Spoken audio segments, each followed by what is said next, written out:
की आज मीरा भाईंदरच्या न्यायालयाचं उद्घाटन आहे.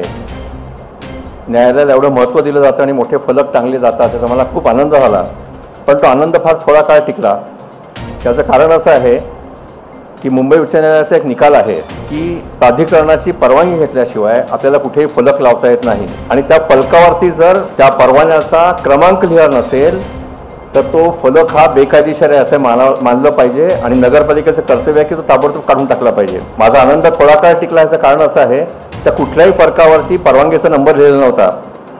म्हणजे न्यायालयाच्या उद्घाटनाचे बेकायदेशीररित्या फलक लावले गेले असं व्हायला नको खरं. म्हणजे त्यांना मला आवर्जून सांगायचं आहे की हा कार्यक्रम हा राजकीय कार्यक्रम नाही, हा कार्यक्रम नटनट्यांचा कार्यक्रम नाही. न्यायालयाचे कार्यक्रम, या कार्यक्रमात शिस्त ही पाळलीच गेली पाहिजे. आणि अतिशय बेशिस्त वर्तन जे झालं सुरुवातीला त्याचं मला मनापासून दुःख झालेलं आहे.